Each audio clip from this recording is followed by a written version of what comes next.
Thank you. So again, welcome everyone. We're really pleased that you could join us. This is the first session that we're offering this fall. There will be 2 more sessions, one in October, and that one will be in person on campus. And then we have another one in, I believe it's late November, early December. I'll be providing basically similar information for all 3 sessions. But again, I will do my best to try to address the questions that come up for the majority of people, some really specific questions. If we think that it applies to more than a few, we'll put that into a document or a video and post that on our admissions page if I don't get to it in this session.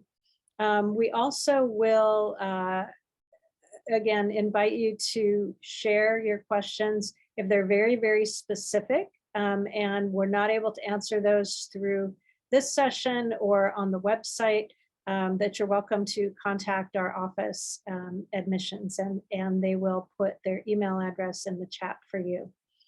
I also just kind of want to give you some steps to think about in terms of resources for you as you investigate our program, as you think about your choices. The first thing is that it's really, really important for you to do a deep dive in our website. The tab under academics provides you with a whole lot of information about each of our specializations, the course requirements, employment, all kinds of things. And then also our admissions webpage gives you in-depth, detailed instructions about filling out the application, what to do with letters of recommendation. All of those things are in tremendous detail and very helpful. Our office staff has gone to great lengths to even provide you with screenshots and a lot of really important guidance. We also will have additional events going on the week of October 17th through 20th. That is SF State's Grad Preview Week. And so all departments around the campus are doing different events. We will hold one of these sessions in person that week, but we'll also have a number of other events going on this week. So be sure to check back on our admissions webpage, and we'll have an announcement about some of those events.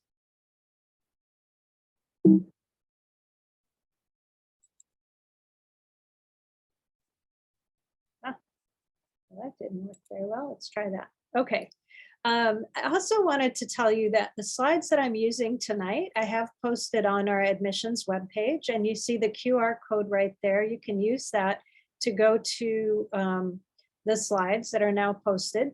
The other way that you can do it is to use the URL that's at the bottom of this page, although that's really a long one to type in. So the shortcut, I think, would be to go to our website, and go to the admissions tab there, and you'll see the slides pulled up.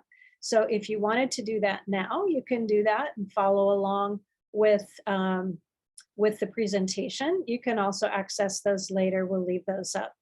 I am also, with this recording, going to submit it for captioning, and as soon as it's captioned, we'll post that on the website as well. So if you wanted to go back and view this session again, you'd be welcome to do that. It usually takes a couple of weeks for the captioning to take place, and so please be patient while we wait for that to be prepared for you. So I'd like to introduce myself. I am Dr. Rebecca Toporek. I'm chair of the Department of Counseling here at SF State University. I use she and they pronouns. I would like to share a little bit about our program, our mission, and our aspirations, the programs, courses, and internships that make up our program, and then the admissions process.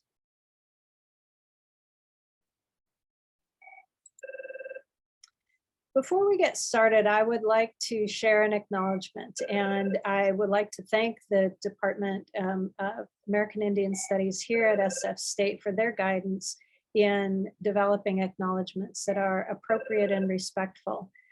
What I have on the right side of this slide is an image from We Are Still Here, which is the Native American community mural here at San Francisco State University on the outside of the Cesar Chavez building. This is a very special mural to me. in part because I had the fortune and was blessed to be able to be involved to some extent um, in commissioning this mural.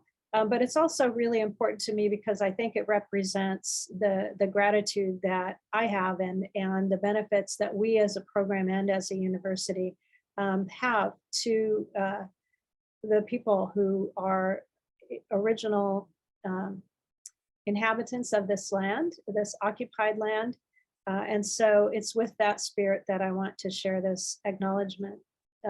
San Francisco State University and our Department of Counseling is located on the occupied Ohlone Ramaytush territories.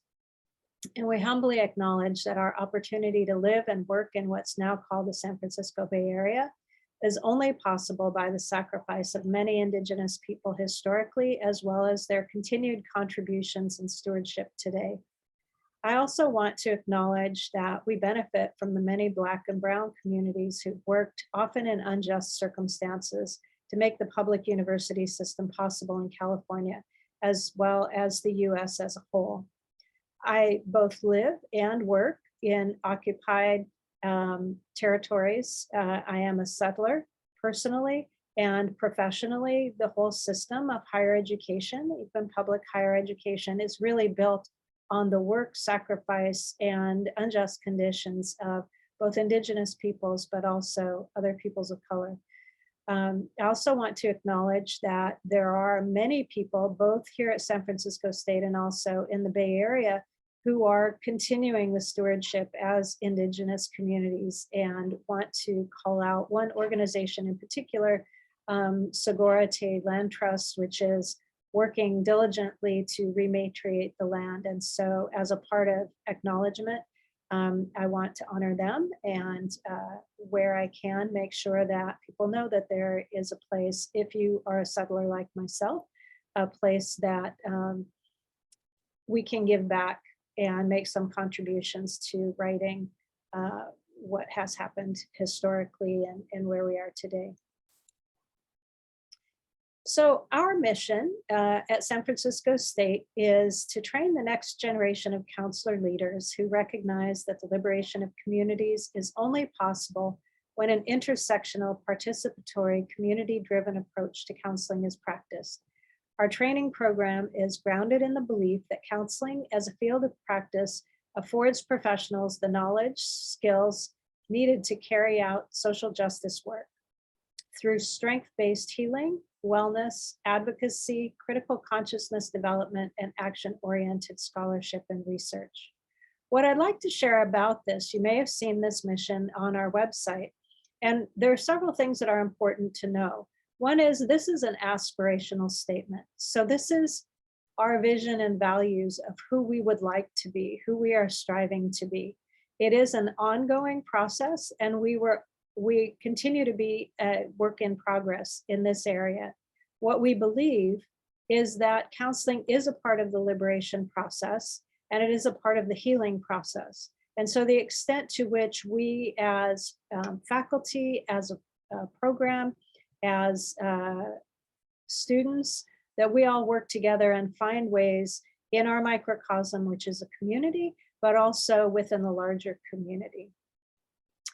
I want to just note a couple of things. The image that's on this slide, the person who's in red is our college dean, Dr. Alvin Alvarez, and he is hooding a student from a different department, but the student who's onlooking is a student from our department who was honored as a hood recipient a couple of years ago.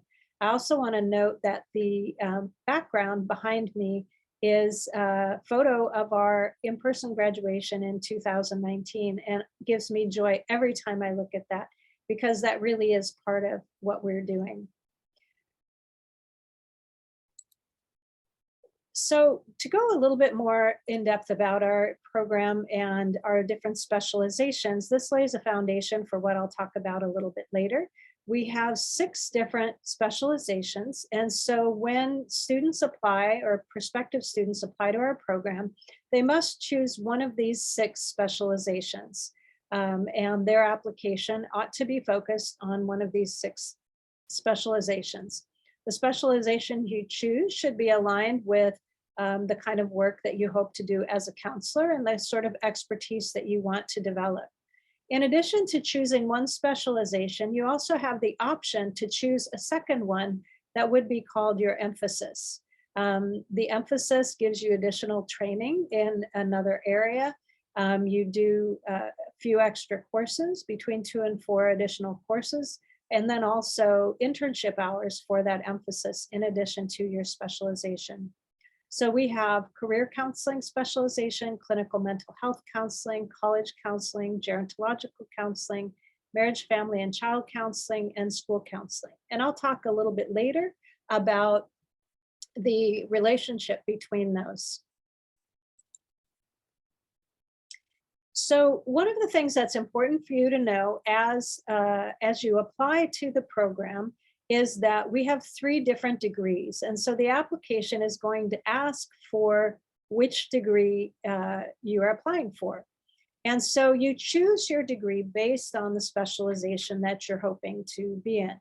So for example, if you're looking at career counseling, college counseling, gerontological counseling, school counseling, then you would choose a Master's of Science in Counseling as the degree objective. If you are looking at clinical mental health counseling and, for example, pursuing the LPCC license in California, you would choose a degree objective of a Master's of Science in Clinical Mental Health Counseling. If you want to pursue marriage, family, and child counseling and the license later on, the MFT, LMFT, you would choose a Master of Science in Counseling with a concentration in marriage, family, and child counseling. So very briefly, again, our 6 different specializations, and 4 of those specializations are allowed as emphasis. So if you are in any of our specializations and you want to get additional training in career counseling or clinical mental health counseling or college counseling or gerontological counseling, you can choose one of those as an emphasis. You can do that when you apply to the program. If you are accepted into the program, and once you're here, you decide, oh, actually, you know, I really like career counseling. I see how work is such an important part of mental health. You can request to add another career counseling, clinical mental health, college, or gerontological counseling once you're in the program. That gets reviewed by the coordinators, and they use various processes to determine whether or not a student is allowed to add that emphasis. Again, if you choose to have an emphasis, you would take your specialization courses plus a few additional courses for your emphasis, and you complete internship requirements for specialization and your emphasis. Many times you can be creative in how you overlap your internships, where you can double count hours. In some cases, some combinations of specialization and emphasis may require 3 years of internship. So many of the questions that came in initially had to do with professional paths and careers of our graduates. So I'd like to share with you the paths of each different specialization, whether you're pursuing licensure or not licensure. Again, you can see the smiling faces of our graduates. I just love this photo because I think it just really captures the joy and expertise and beauty of our students and our graduates. So for the career counseling specialization, again, that's an MS in counseling. Students pursue that and may become a career practitioner, a career counselor, either in college and university centers, employment agencies, nonprofits, private practice.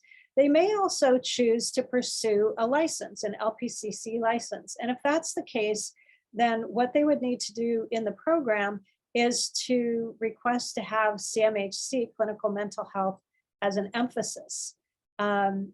Pursuing the license would also require, after they graduate, to complete post-degree supervised hours and licensure exams. If a person graduates in career counseling and is not interested in pursuing the license, there is no need to do the post-degree supervised hours or the CMHC emphasis. It depends on what the interest is. For college counseling, that's a similar picture. Students who graduate from our college counseling specialization work in community colleges and universities, advisors, as student retention specialists, for example, in EOPS or other types of programs, TRIO, all types of different retention programs. They work as student affairs professionals. They teach at 2-year and 4-year colleges and universities, and also work in student resource centers, many times become administrators. They also may choose to pursue a license. The LPCC, if they're a college counseling specialization, they would choose a CMHC, clinical mental health counseling emphasis. Again, would need to do the post-degree supervised hours and licensure exams. For the LPCC license for college counseling folks, they tend to work in mental health settings in higher education.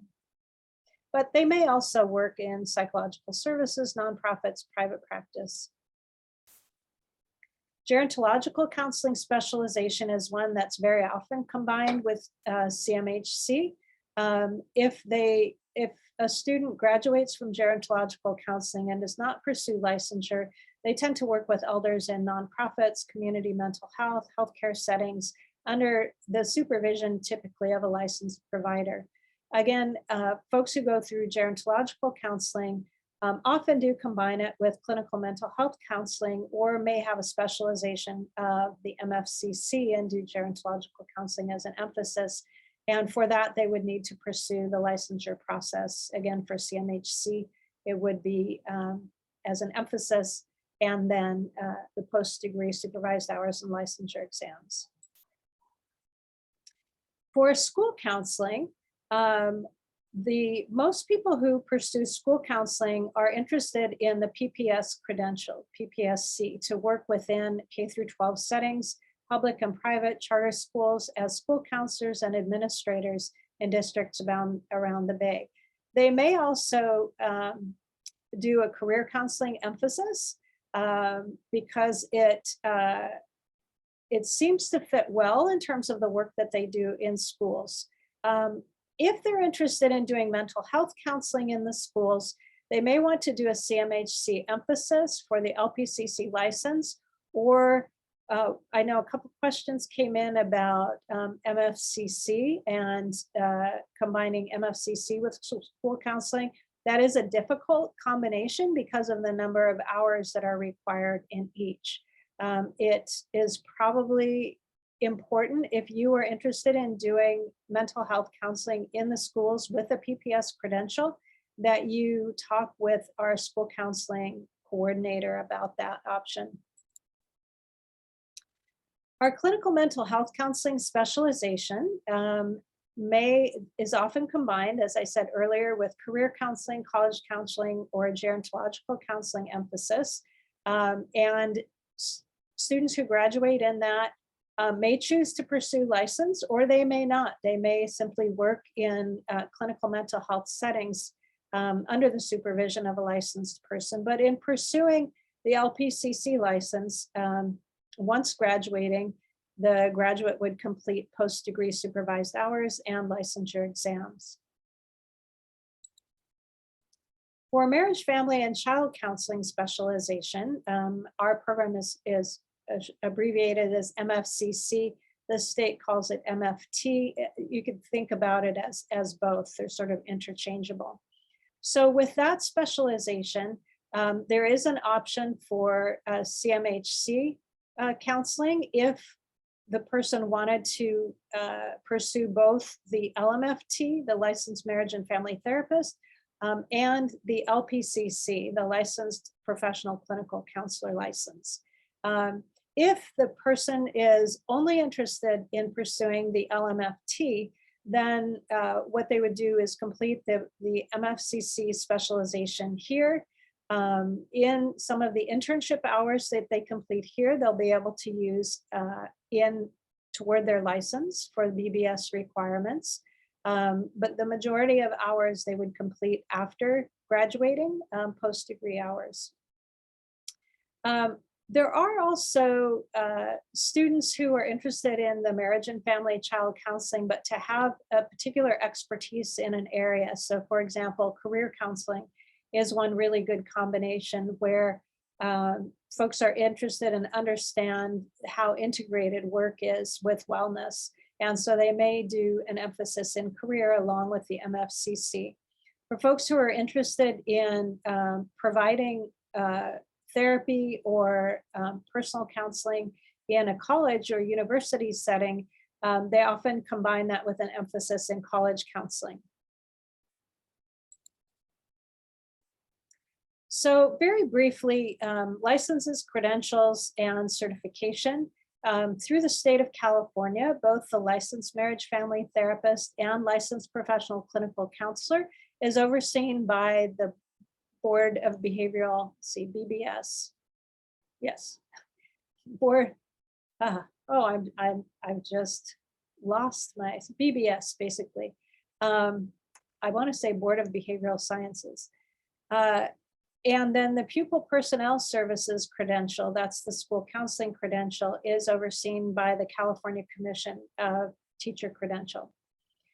We also have certifications, national certifications that our students are eligible for. The National Certified Counselor is one that all students who graduate from our program are eligible to take the exam. It's called the NCE, and that makes them eligible along with their degree to become a national certified counselor. Those who have career counseling as a specialization or an emphasis are eligible to apply as certified career counselor. Those who go through the CMHC program may pursue the certified mental health counselor and certified rehabilitation counselor.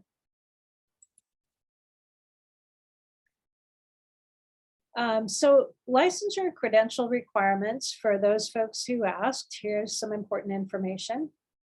If you're pursuing the LPCC, the minimum requirements are master's degree in counseling with clinical counseling training. In our program, that means either a specialization or an emphasis in clinical mental health counseling. In addition to that, after completing the master's program, there are 3,000 hours of supervised experience required. Once completing the experience, there are also licensure exams, post-degree, and then also after the hours are completed. For the LMFT, that requires a master's degree in MFCC or MFT. There's a total number of 3,000 hours of supervised experience required. Again, some of those hours can be completed as a part of the master's program through the internships and the master's program. I think it's 1,300 hours. And then there are also licensure exams that you would take after you complete the degree and then after your required hours are completed. For the pupil personnel services credential, the PPS or PPSC, requires a master's degree in school counseling. There are state mandated forms and health clearances, and then the CBEST. I think that actually the CBEST has been changed to a different exam, but in the school counseling information, you'll see that. So very briefly, one of the things that's important that we're proud of, and also I would encourage you, whether you pursue our program or another program, make sure that the program is an accredited program. So our program is accredited in various ways. Our entire university is accredited under the Western Association of Schools and Colleges, WASC. We as a program are accredited under the Council for Accreditation of Counselor and Related Educational Programs, which is the primary accrediting body for counselors in the country. And then our school counseling program is accredited by the California Commission on Teacher Credentialing. And so accreditation is necessary because it keeps us accountable. It requires us to report on an annual basis what we're doing, how we are improving, and how our students are successful. And so in a little bit later in this presentation, I'll share with you a link for where you can go to see the reports that we produce annually that tell us about our students, tell us about success, tell us about graduation rates, employment rates, all of that. But I say accreditation is important because not all programs are accredited. And not all universities or colleges are accredited. And so for your own protection as a consumer, these are important questions to ask. So I'd love to share with you right now our faculty. The photos that I have up there are just our full-time faculty, our core faculty. We also have beautiful photos of 20 plus part-time faculty on our website if you look at the people link. And our faculty are very committed to student success, developing effective and competent counselors. Our full-time faculty in particular are researchers, writers, nationally and internationally recognized. Our part-time faculty, many of them as well, are internationally recognized scholars and professional leaders. Many of our faculty, both full-time and part-time, are also practicing counselors and therapists. And so we're teaching from a place of knowledge and experience. I myself come from a community college counseling background. I was a community college counselor for about 10 years before I went through my doctoral program. And then during and after my doctoral program, worked as a mental health counselor in university settings. Each of us has experience and expertise in a number of different areas, and each of us are pursuing work that forwards our profession, changes and evolves and helps contribute to the profession of counseling, but also challenges the profession of counseling to be better. So for our website, you can see the bios of all of our faculty, read up on them, look at all the photos, you can see who's teaching your classes.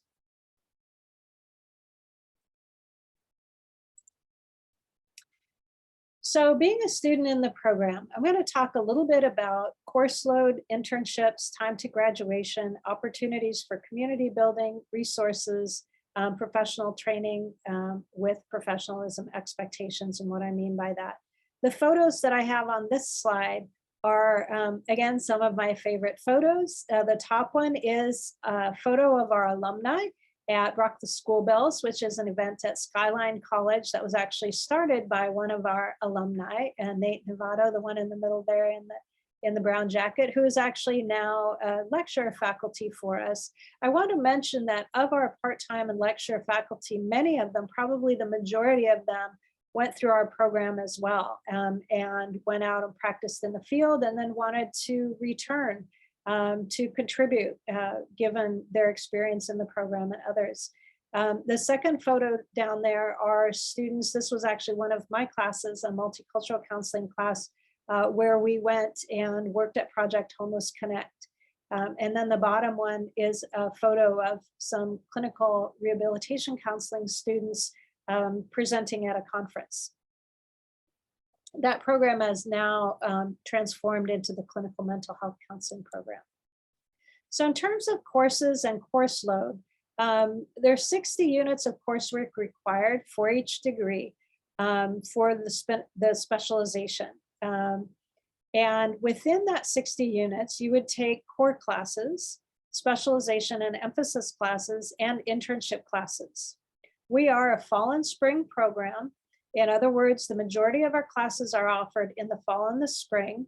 For applications, we are a fall only start. So we admit students, send out admission letters in the spring to begin in the fall. We do offer a few courses in the summer, but that varies by year depending on what student need is. So it's really important to be able to plan to complete the majority of your requirements during fall and spring. It's also important to know that our classes are in 3-hour blocks. In other words, each class meets for 3 hours once a week, Monday through Thursday.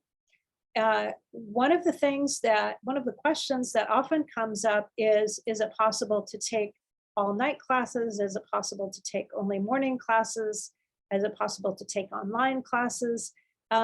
So I think one of the things that's very important for you to consider is that because we try to arrange our schedule across all 6 specializations so that students only need to come to campus 2, maybe 3 days a week, is that the courses span the entire day meaning that sometimes you'll need to take 9 a.m. classes, sometimes it'll be a 1 o'clock class, sometimes a 4 o'clock, and sometimes a 7 p.m. So your schedule, it's very rare that you would be able to schedule only night classes or only morning classes, and you certainly cannot go through the whole program that way.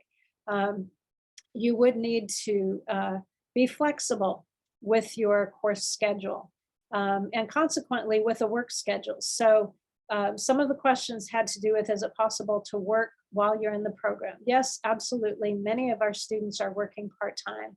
A few may be working full-time, but it's very rare, in fact, almost never, that they could work full-time through the whole program. Again, some courses may be offered only during the day, some courses may be offered only at night. Almost all classes require in-person participation. Beginning this fall, right now, the majority of our classes are in-person classes. We have a couple of sections that are online sections, but the majority are in person. And so that's an important thing also for you to consider, would be commuting to campus for the majority of your classes. Approximately 50 to 75% of our students complete their courses in 2 years. That's actually, with the pandemic, that's actually stretching out more. I would guess that it's probably more like 50% completes it in 2 years and the rest completed in 3, 4, 5. The university limit is 7 years. So time to graduation, what does that look like? Well, if you have a specialization only, again, that's 60 units. If you're going full-time, you would complete that in 2 years. If you're specialization only and you're going part-time, again, that's 60 units. It would take 3+ years, depending on the number of units that you take each semester. If you have a specialization and an emphasis, you would be required to take between 63 and 72 units, depending on the specialization and emphasis combination. Going full-time, that would be 2 to 3 years, again, depending on which specialization and how you do your internships, what that looks like, and how complementary those two are together. If you're going part-time and you have a specialization and an emphasis, that is most likely going to be longer than 3 years. One thing that I haven't mentioned yet that is important when thinking time to graduation is that for students who need additional writing assistance, and we determine that based on your personal statement that you submit, we want you to be successful in the program. The university wants you to be successful. And so if it seems that you need some additional support with writing, we are going to recommend that you take HSS 700, which is a writing class. And so that would be something that you would want to build into your plan in terms of how long it may take you to complete the program. So internships is really the core, it's the bedrock of our program. And frankly, I think it's the thing that students enjoy most about the program, because you're out there in the field doing the work that you are intending to train for. The internship provides training at master's level counseling skills, and we have more than 200 approved sites around the Bay Area. There is a minimum of 2 years of internship in your specialization that's required. Each year must be in a different site. Some combinations of specialization and emphasis may require 3 years of internship. In your first year internship, there are 12 to 16 hours required. In your second year of internship, there are 16 to 20 hours a week required. The internships are typically weekday and daytime hours. Some do have a few hours that may fall outside of that time, but that would be something that you would discuss when you're interviewing for the internship. In the internship, you would be supervised by a professional counselor, and you would have regular weekly individual supervision. Some sites also have additional training. They may also have group supervision. It's set up as a learning experience for you. Internships that students do must be pre-approved by the department. Again, we have more than 200 approved sites, and it's important that students use those sites. We have pre-established agreements with them. It takes some time to develop those agreements, and it's important that those sites really treat this as a learning experience and provide experience that is beyond what someone would be able to get without a master's degree. While you're in internship, you also must enroll in practicum or internship courses here in the department concurrently when you're placed in the internship site. And your internship instructor serves also as the liaison to your field site supervisor. And so you really have two people who are supporting you. If you have questions, problems, you've got your on-site supervisor and you have your internship instructor.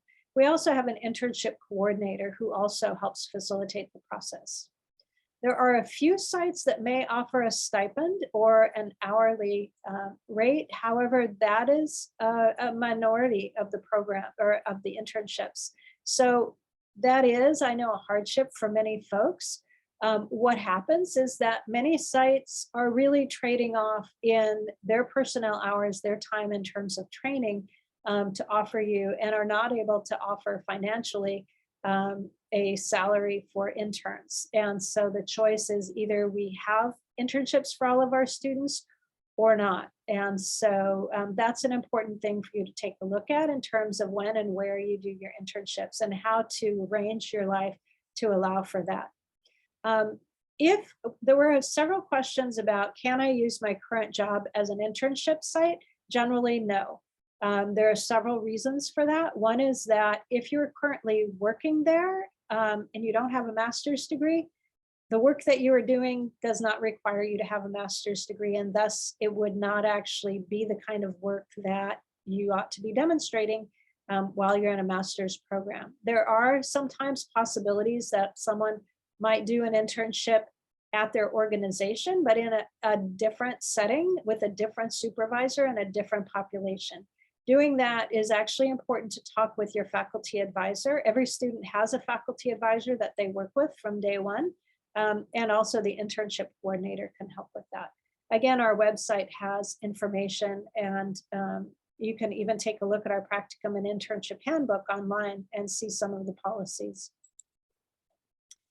So some of the other questions that came in had to do with community building and had to do with how are ways that we support students, how are ways that students can get connected. One question was about cohorts, and we try to be flexible for students, so we don't have a rigid cohort model. What a cohort model is in a rigid sense is that students take all their classes together with the same group of students all the way through, that you must take these classes the first semester, these classes the second semester, and you go through like a herd. We don't do that. We do have a recommended sequence of courses, and so many of the students that you see in your classes are sort of familiar to you because you see them. And also in your specialization, your internship classes, you develop a cohort there. But we want to be flexible. We understand people have lives, jobs, commuting, etc. And so we work with you to try to build a schedule that will work for you, which means it may not be a rigid cohort. You also, as I mentioned, have a faculty advisor that you work with from day one. That faculty advisor is a core faculty member in your specialization. And so they can guide you, mentor you. If you're having challenges or problems, we really want you to reach out to that person. They're not just there for course scheduling, they're really there for your professional development and to help foster you through the program. We also have a counseling student association. It is totally run by and for students. It's a part of the San Francisco State Associated Students organization. And they do events, they do advocacy for students, they do all kinds of things, important organization. I'm also really proud to say that starting this fall, we are beginning to pilot a peer mentoring project where advanced students in the program are matched up with first year students in the program to try to help them during the first year answer questions, help them navigate. It's a whole process, and I'm really excited to see how that's going to go this year. There are also resources for students, and these all have links on the slides that you'll see on our website. Of course, we have disability programs and resource center for students who need accommodations and need support around disability and accommodations. There's also an equity and community inclusion office with affinity-based groups and programs. Graduate Studies has a lot of different information and resources. Counseling and psychological services on campus is also available and has a wide range of different types of services. There's also a program on campus that's focused on making sure that students have basic needs met, food, shelter, success, and you can check out their website. The financial aid office, of course, is an important resource, and especially for scholarships and training grants. And so if you take a look at our website, you'll see the different scholarships that are offered through our program exclusively for our students. And you'll also see we have several training grants right now, amazing federal grants that allow especially second-year students or second-year internship students interested in integrative behavioral health, a very large stipend. So some of the things that I think are important for you to consider is, what is the culture of the program? So you see from our mission what our aspirations are. This says a little bit about what our expectations are of us and of you. So we have a commitment to multicultural and social justice values, and we expect that students who choose this program have a similar commitment to that. We also expect that students will be accountable, that they will participate, they will be present, and we expect the same of our faculty. That students and faculty work in a collegial manner. We I'm trying to frame how this is. We really try to be a collegial, collaborative program. So we are not set up as a weed out, some people survive and some people don't survive, competing against each other, survival of the fittest. That is not the culture here. We expect folks to work together. We expect folks to come with best intentions and to understand that we're all in a growth process. That we're learning, we're growing, and sometimes that process is rocky. But to the extent that we can be a community around that, that's important to us. We also want to make sure that students maintain communication with their advisors and their instructors, that they look ahead to ensure a reasonable load and balance of responsibilities, that students come prepared for class, that they seek help when needed. And I also just want to share, because this question does come up, is there a thesis, or what is the final big project that students need to do? That here at San Francisco State in our program is called the Culminating Experience Project, CEP. And that's the final capstone project. And depending on your specialization, you will do one of different things. You'll have different options to do. So whether it's an in-depth case study, whether it's a program design, whether it's a grant proposal, a research proposal, there are a lot of different options depending on what your specialization is. And you would do that the second semester of your second year internship, and you do it with an instructor. So that there's a lot of support and guidance in that process. So some of the questions that came in had to do with what does our student population look like? What are the demographics? What about employment? What about graduation rates? And so what I'd like to encourage you to do is to check out these two reports on our website, and I've linked them here for you in the slides. We need to do these two reports every year. And so as a part of those reports, we talk about what the demographics of our students. We also talk about where our students, not where they're employed, but how many report being employed, at least of those who complete the survey. And then also the licensure rates, licensure passing rates, and student assessment in terms of how well do the students meet the learning objectives, what is the program evaluation that we do each year, and what kinds of modifications are we making to the program based on the program evaluation, what we're hearing from our students, what we're hearing from our supervisors, from our community members. And so these two reports will give you that information. Now let me shift to admissions. One really, really important thing for you to consider is that we use a holistic admissions criteria. So when we decide who we're going to offer admission to, we're looking at a multitude of different things. And these things will all be things that you will submit through Cal State Apply. You will be required to do a personal essay. And in the admissions instructions on our website, it talks about what's important to include in that personal essay. We also will look at your previous academic success. The university requires an undergraduate GPA of at least a 3.0 in your last 60 units. There are a few exceptions for folks who are just under that, but have an excellent profile in other ways. But that's a guideline to think about. We need to petition if somebody comes in under 3.0. And so again, that's just a few cases.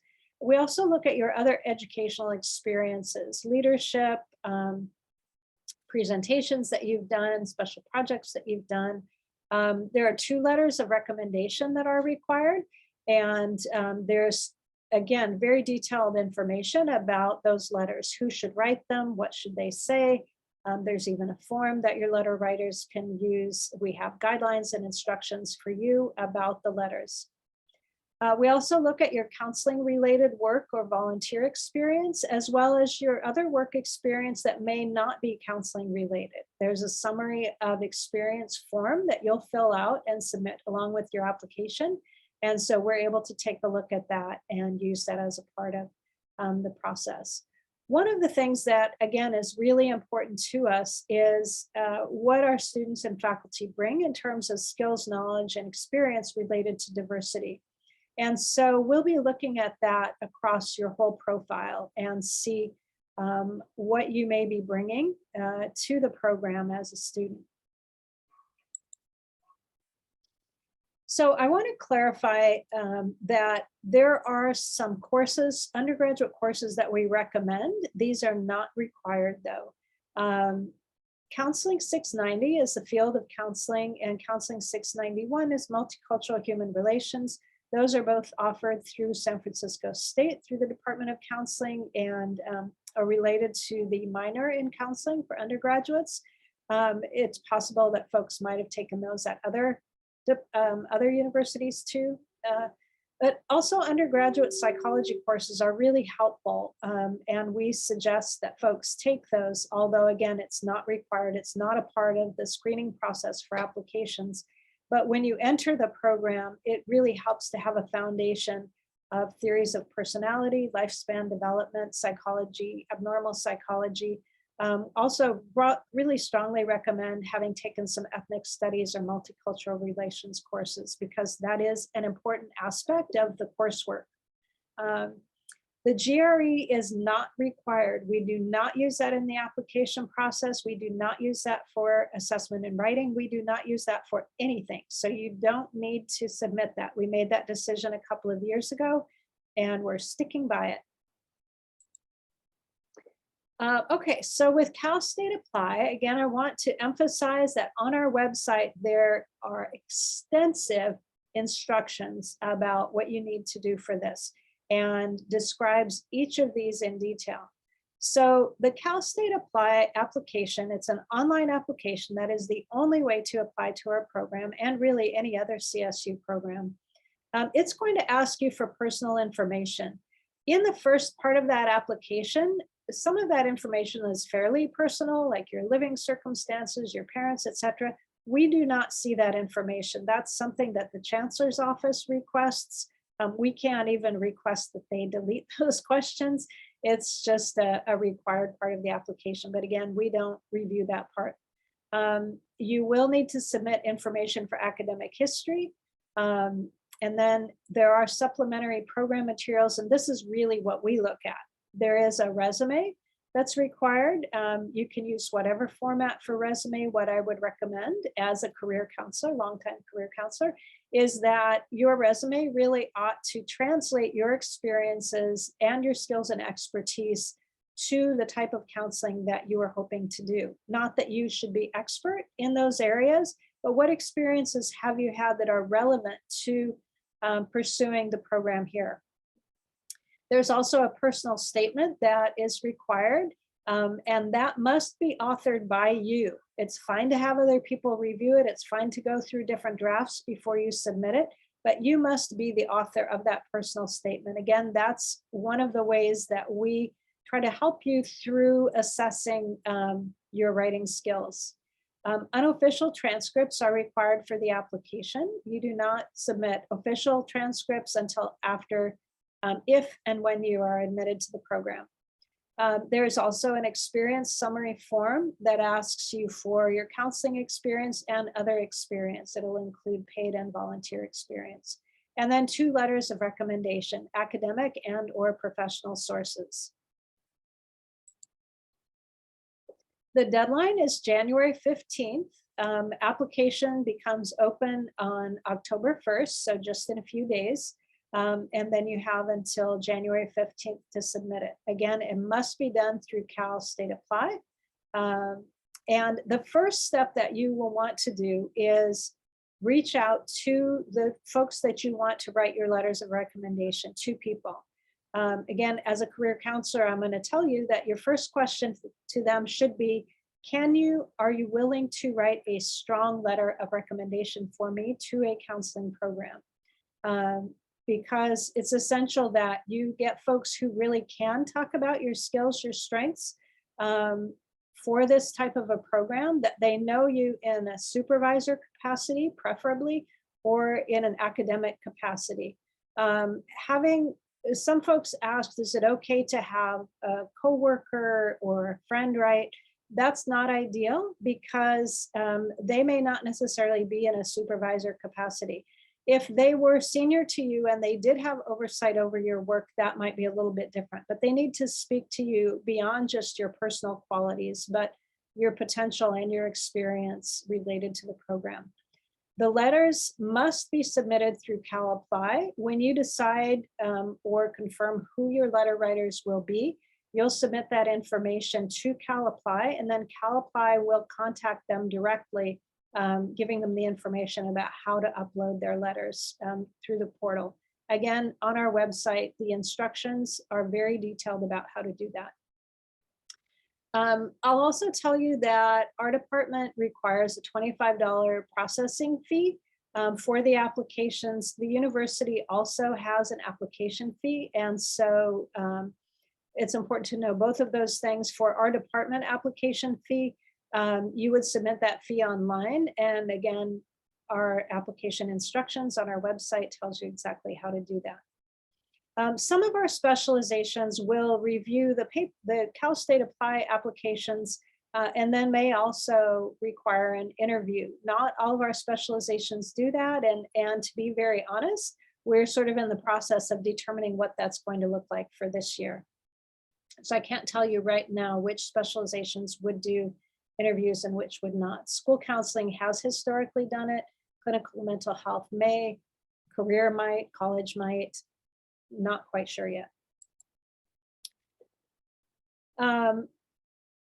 Going just a little bit back, I'll do this real briefly.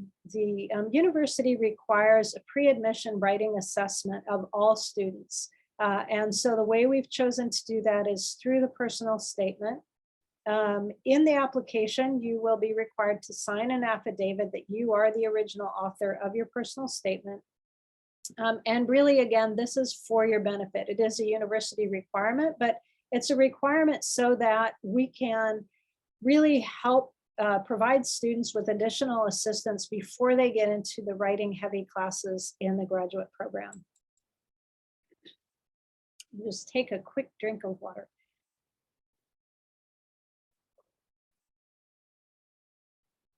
Okay, one question that often comes in is how many applications do we accept, or how many applications do we receive, and how many do we accept? Last year we received actually 800 applications, 537 of them were complete applications. And we accept about 50 students each year. And so 50 out of 537 is pretty competitive. Each specialization reviews the applications separately for the applications for their specialization. Career accepted about 25% of the applicants. Clinical mental health counseling accepted about 11% of the applicants. College counseling accepted about 25%. MFCC accepted about 6%. And school counseling accepted about 17%. So career CMHC, career counseling typically accepts about 5 students. CMHC college and school typically accepts about 10 students, and MFCC typically accepts about 20 students. So again, overall, it's about 50 students a year. Gerontological counseling accepts a small number as well. We usually have a fairly small number of applicants for that. And again, it's usually combined with either CMHC or MFCC.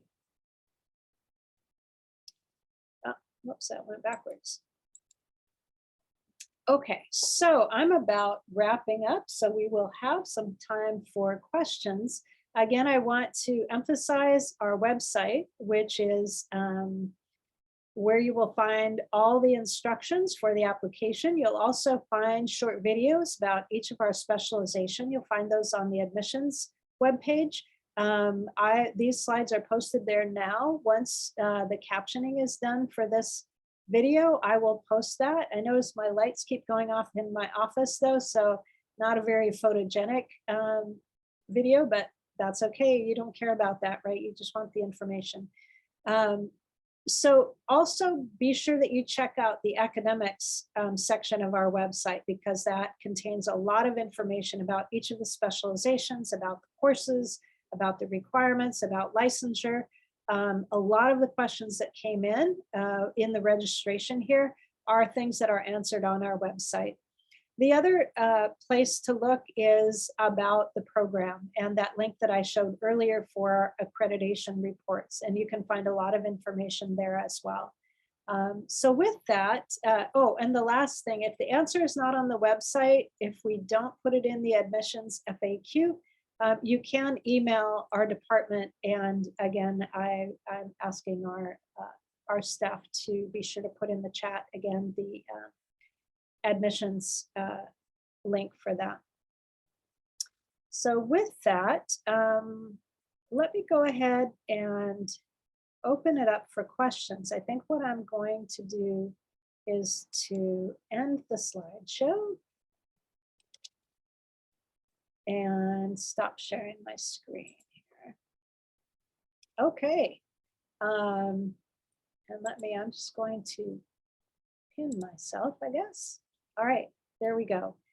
Let me take a look and see what has come in the chat. And I want to thank you, Gary and Katsufumi, for really helping to sort through some of the chat. And I see Gary says that the policy exists to ensure you gain appropriate amount of experience to match the coursework. I'm not quite sure which question Gary is referring to. So let me see if I can scroll back. Okay. May a student complete practicum and internship hours over a longer period of time, taking practicum and internship course again for additional semesters, and reduce their weekly time commitment to something like 8 hours per week? Part of the answer to this question is yes, part of the answer is no. So that 12 to 16 hours a week in the first year and 16 to 20 hours a week in the second year, that is firm. You must do those hours because you are in the internship classes. During that internship time, you're expected to develop certain skills.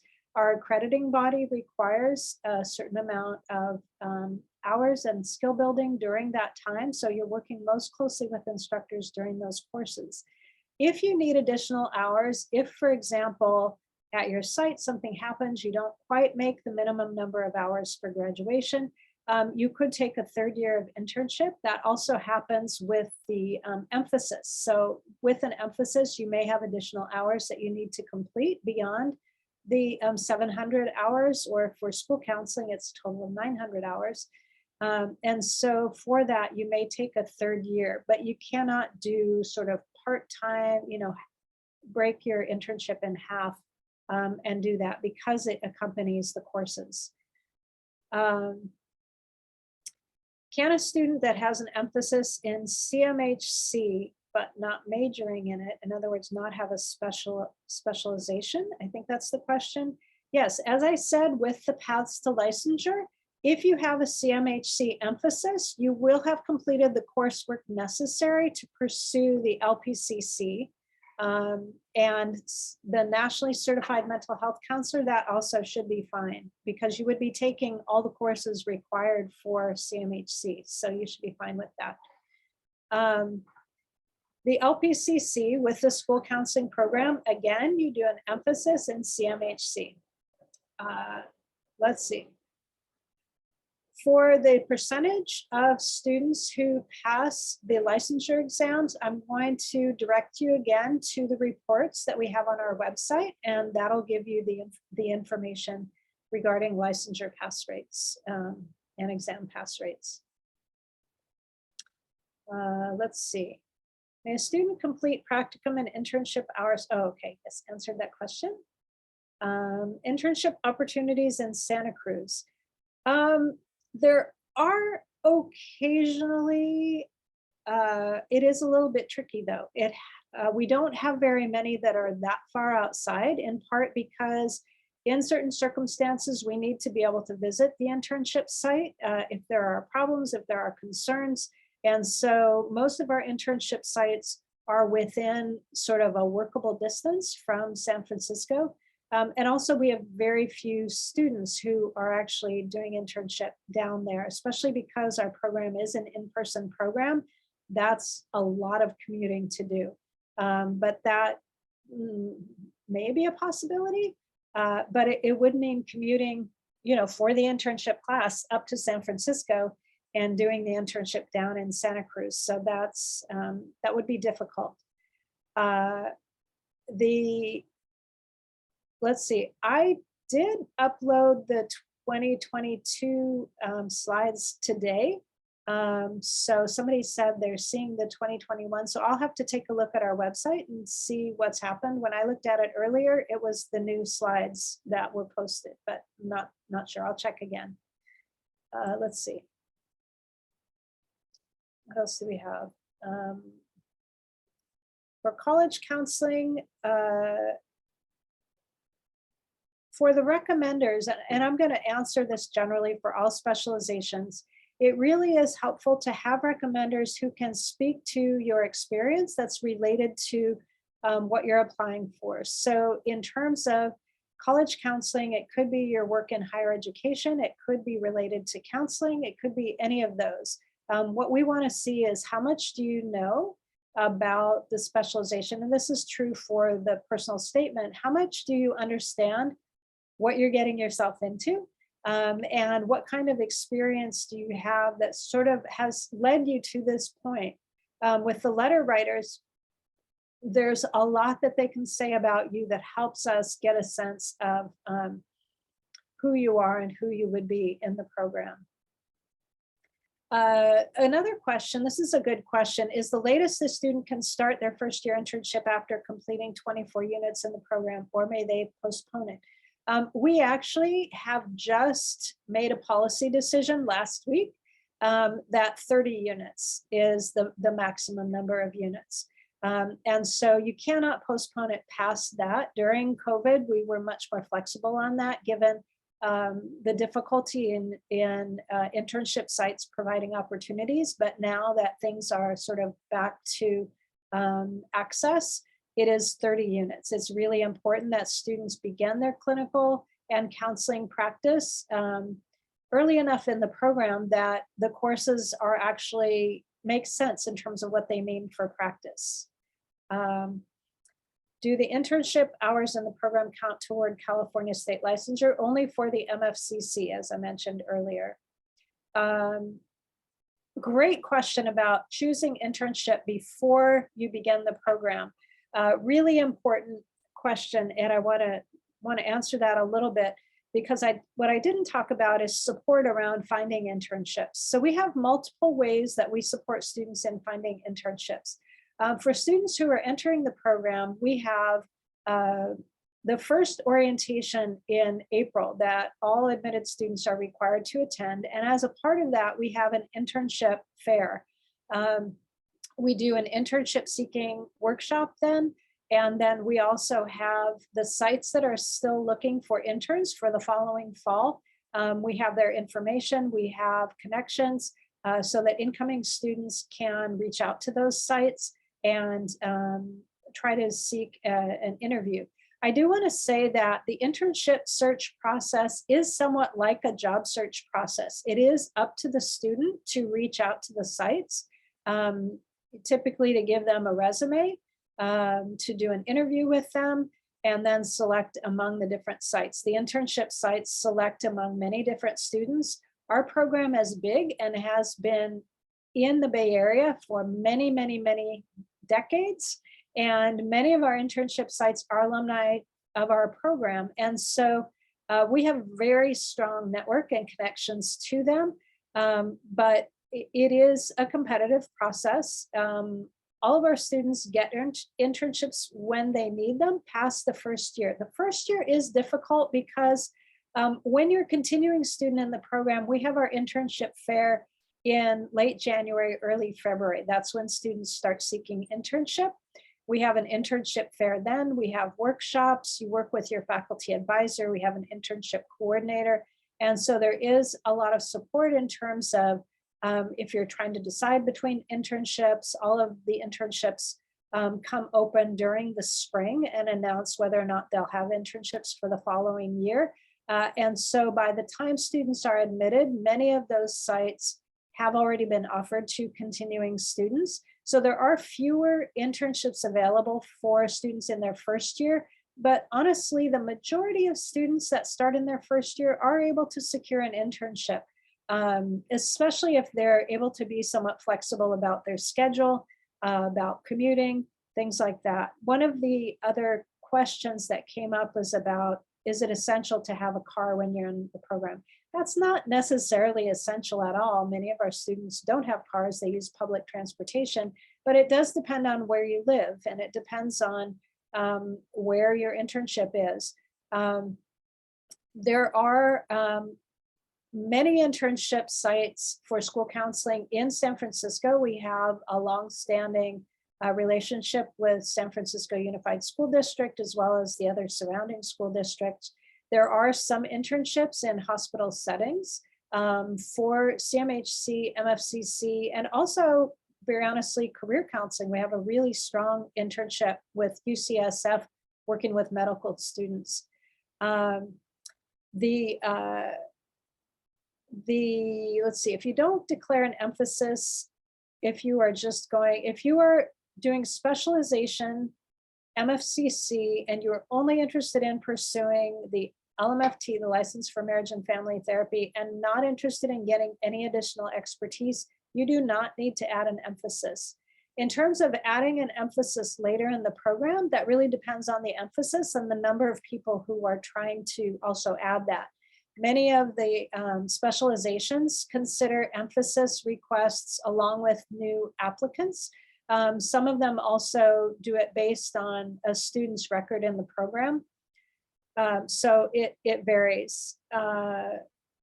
Let's see. The last question in the chat, that's a difficult question for me to answer. I would say, in terms of counseling experience rather than other experience, is to think about what your role is in that experience. To what extent are you providing counseling related support? And each reviewing team is going to look at the experience different, and it also has to do with the specialization in terms of what they're looking at. Just as sort of some insider information, the application review process goes this way. We have teams of 2 reviewers for each application. Those 2 reviewers review and score each application based on a standard rubric. Then they come together and they discuss, they look at where they overlap, where they complement each other, and make decisions about the recommendations to the specialization coordinator. They submit their recommendations to the specialization coordinator, and then the specialization coordinator looks at the ratings of all the teams and the recommendations of all the teams, and then makes the final decision about who will be offered either an interview or admissions. Let me go back up to see if there are other questions that I have not answered. Scroll back up.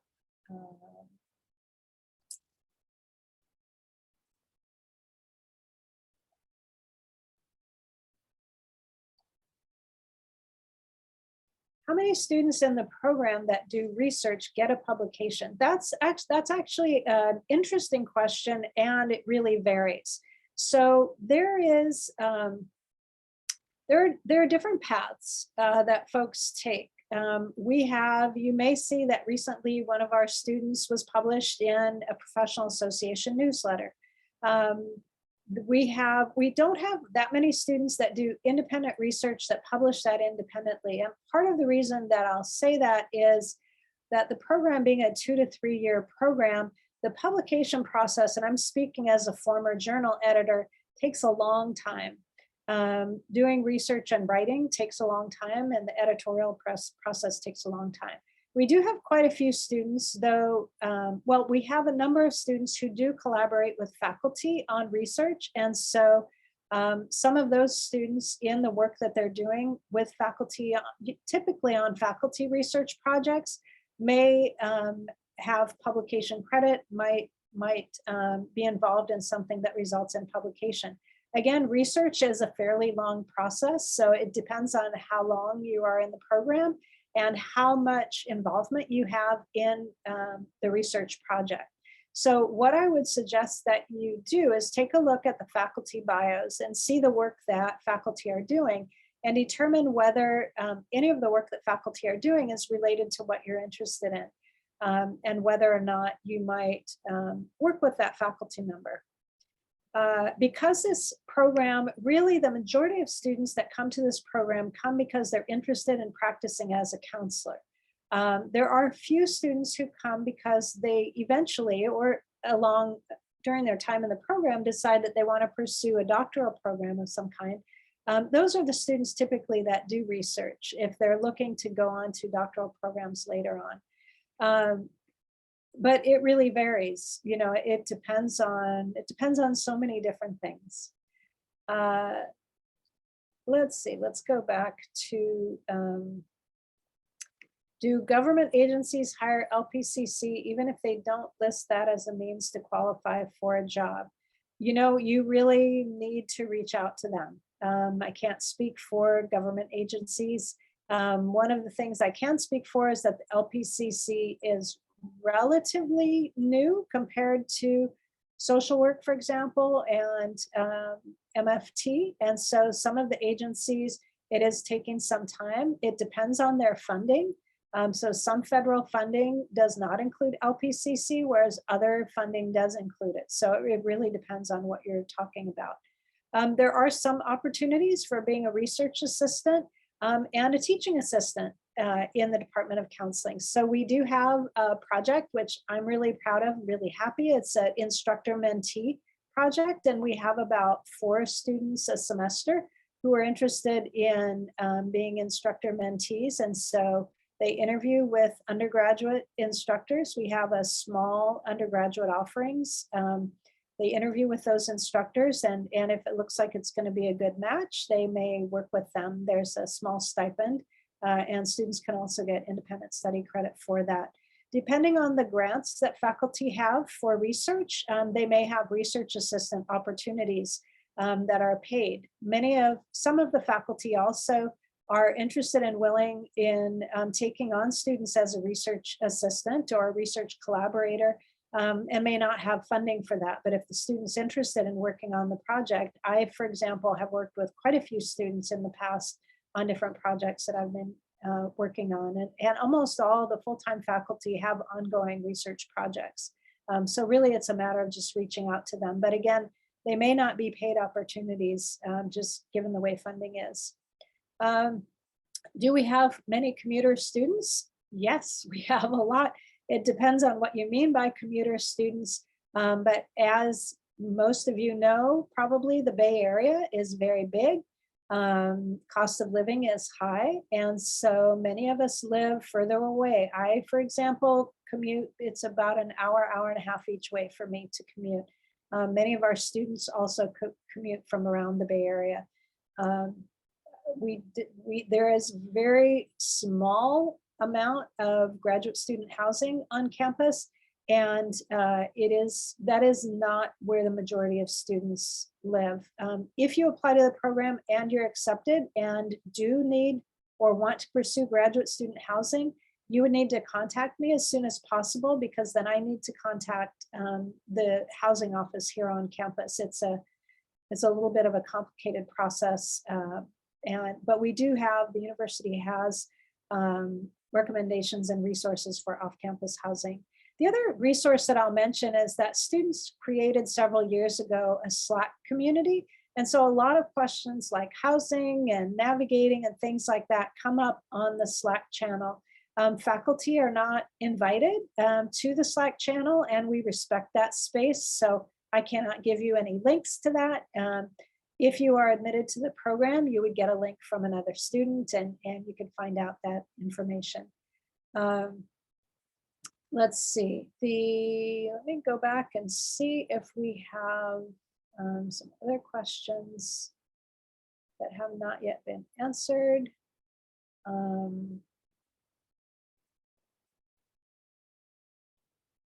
Can you submit your application before letters of recommendation upload their letter? Yes, you can. It doesn't all need to be turned in simultaneously. You do need to reach out to your letter writers though right away, so that Cal State Apply can get the process started. But those letters don't need to be submitted before you submit your application.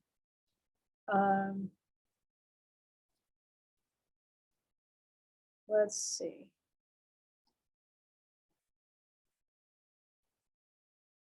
The form or letter of recommendation, that's already been answered. It's on our admission instruction website.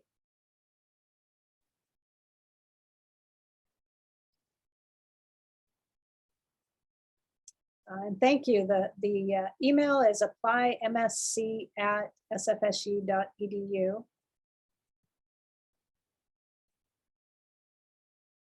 And let's see. What career pathways are available for somebody who specializes in college counseling and gets an emphasis in CMHC, but don't pursue licensure for the LPCC? There's a lot.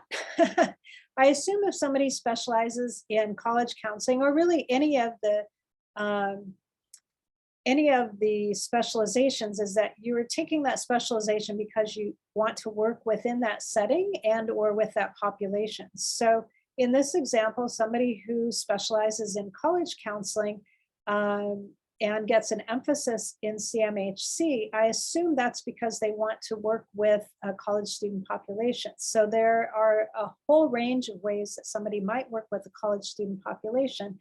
And having CMHC, that mental health background, is really important and useful, and may open different opportunities within the college setting because of having that mental health counseling background. If it's within a mental health services within a college counseling, that may require licensure or working toward licensure. It depends on the employer. So that would be something to look into. So there are just a lot of different pathways that folks might take, and it depends on what your interests are, it depends on what your internship experience is and how you want to use that. Is the personal statement thought of as a chance to share personal experiences that have led to the desire in studying counseling, or is the main purpose to show writing skills, or both? It's actually both, but primarily it is to help us to get to know you beyond the resume, beyond your application. Who are you and what led you to this point? What is it about the program that meshes with what you want to do? What is it about you, your insight, your understanding of yourself, your understanding of others? That's really much more important than your writing skill.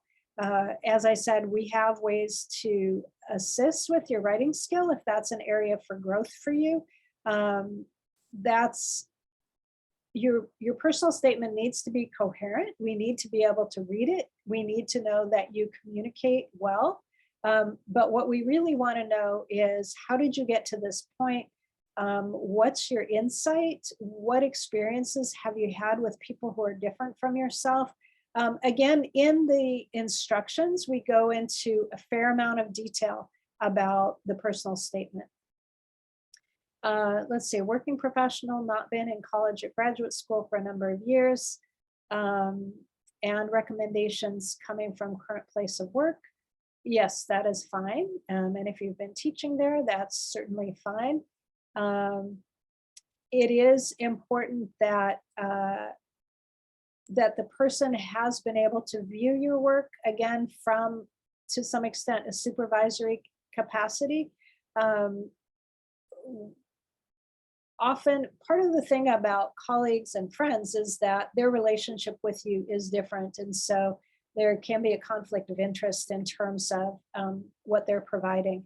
But it's difficult for me to say, and I think you need to be the judge of who the best letter writers are for you. It is important that it's somebody who has some insight into skills and knowledge that would be relevant to counseling.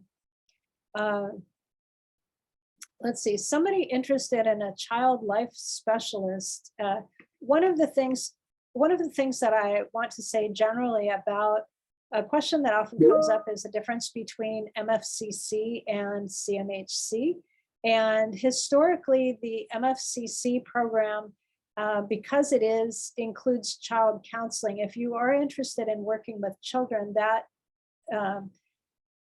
that program also takes a systems approach, so a family systems approach, and that would be something to consider in terms of specializing in working with children. For example, our child treatment class is an MFCC requirement. It is not a CMHC requirement. So just to give you an example. In addition, the courses required for couples and family counseling are required by the MFCC program and not for the CMHC program. So the CMHC program includes case management, it includes biopsychosocial aspects of health, it includes integrative behavioral health. I strongly recommend that you take a look at the courses and the specialization sections of the website to get more information about that.